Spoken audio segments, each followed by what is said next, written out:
অভিযোগের কথা যদি প্রথমে বলি, এটি কিন্তু আসলে আজকে বা গতকালকের অভিযোগ নয়। এগুলো গেল কয়েকদিন আগের অভিযোগ, যে অভিযোগগুলো একটি সংগঠন আরেকটি সংগঠনের বিরুদ্ধে পরস্পর উভয় সংগঠনই কিন্তু আসলে অভিযোগ দিয়েছিল নির্বাচন কমিশনের কাছে। তবে নির্বাচন কমিশন আসলে সেগুলো কোনো ব্যবস্থা নেয়নি। একই অভিযোগ কিন্তু দুটি ছাত্র সংগঠনের, যদি বলি ছাত্রদল এবং ছাত্র শিবির দুটি সংগঠনেরই। আর বাকি যে প্রস্তুতির কথা বলেছেন, সে প্রস্তুতি কিন্তু নির্বাচন কমিশনের পক্ষ থেকে সব ধরনের প্রস্তুতি নিয়েছেন। তাদের প্রস্তুতিতে আসলে ছাত্র সংগঠনগুলো, পাশাপাশি প্যানেলগুলো, প্রার্থী সবাই কিন্তু আসলে এখন পর্যন্ত সন্তুষ্টির কথাই জানিয়েছেন। তারা বলছেন যে যে পরিবেশ এখন রয়েছে, এটি যদি আসলে অক্ষুণ্ণ থাকে শেষ পর্যন্ত, তাহলে আসলে তারা শেষ পর্যন্ত একটি শান্তিপূর্ণ যে সৌহার্দ্যপূর্ণ পরিবেশে চাকসু নির্বাচন আশা করা হচ্ছে, সেটি আসলে সবার যে আশা সেটি পূরণ হবে। পাশাপাশি নির্বাচন পরবর্তী সময় যেটি আছে, সেটিও যেন এই শান্তিপূর্ণ পরিবেশ বজায় থাকে, সেটি কিন্তু প্রার্থী এবং ভোটার দুই পক্ষেরই কিন্তু চাওয়া একইটাই।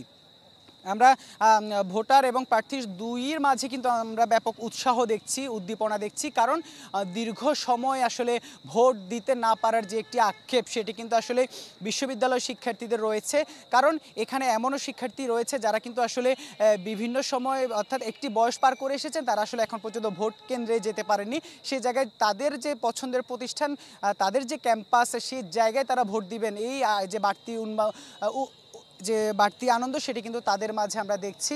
আর নির্বাচন কমিশন ব্যালট বাক্স পাঠিয়েছে। পাশাপাশি আমরা প্রতিটি কেন্দ্রের সামনে যে পুলিশ, আইনশৃঙ্খলা বাহিনীর যে 4 স্তরের নিরাপত্তা, সেটিও রয়েছে। আর বিশ্ববিদ্যালয় প্রবেশের যে মুখগুলো রয়েছে, সেখানেও বাড়তি যে নিরাপত্তা ব্যবস্থা, অর্থাৎ পুলিশ, র্যাব, এপিবিএন এবং বিশ্ববিদ্যালয়ের নিজস্ব নিরাপত্তা, এই 4 স্তরের নিরাপত্তা কিন্তু আমরা দেখছি। রাশেদ, ইবেন মীর আমাদের সাথেই রয়েছেন, আপনি থাকুন। আশরাফুল আলম আকাশ, তিনিও সারাদিন ক্যাম্পাসে ঘুরেছেন এবং দেখেছেন কি অবস্থা। আকাশ, বলবেন যে এই চট্টগ্রাম বিশ্ববিদ্যালয়ের 70% শিক্ষার্থী হচ্ছে অনাবাসিক।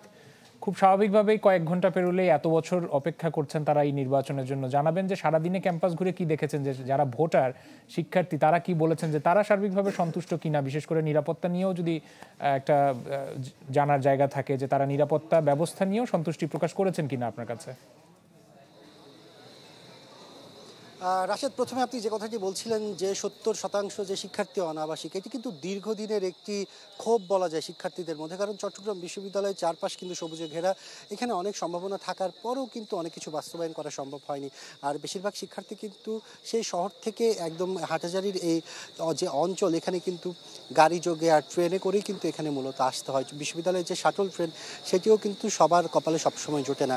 এই সব কিছু মিলে কিন্তু আবাসিকের যে বিষয়টি, সেটি নিয়ে যেমন ক্ষোভ রয়েছে, এছাড়া বলা যায় যাতায়াত ব্যবস্থা, এটিতেও কিন্তু বলা যায় শিক্ষার্থীরা আরও উন্নত ব্যবস্থাপনা চাচ্ছে।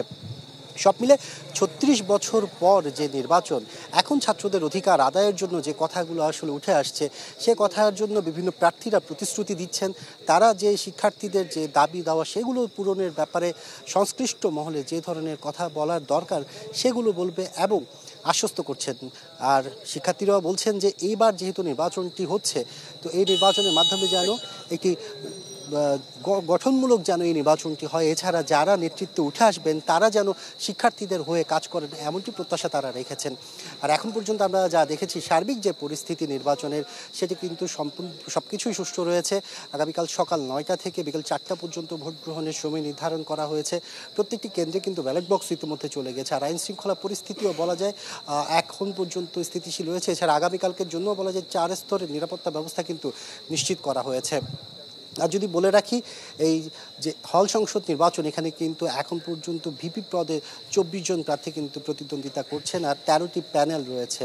আর হাড্ডাহাড্ডি যে লড়াই, সে লড়াইয়ের তো ইতিমধ্যে আমরা দেখতে পাচ্ছি। সবকিছু মিলে অপেক্ষা হচ্ছে এখন আগামীকাল সকালের জন্য। রাশেদ, আকাশ, অনেক ধন্যবাদ। আপনারা নিশ্চয়ই সর্বশেষ তথ্য দিয়ে আমাদেরকে সহযোগিতা করবেন। ইবেন মীর এবং আশরাফুল আলম আকাশ আমাদের সাথে যুক্ত হয়েছিলেন চট্টগ্রাম বিশ্ববিদ্যালয় ক্যাম্পাস থেকে।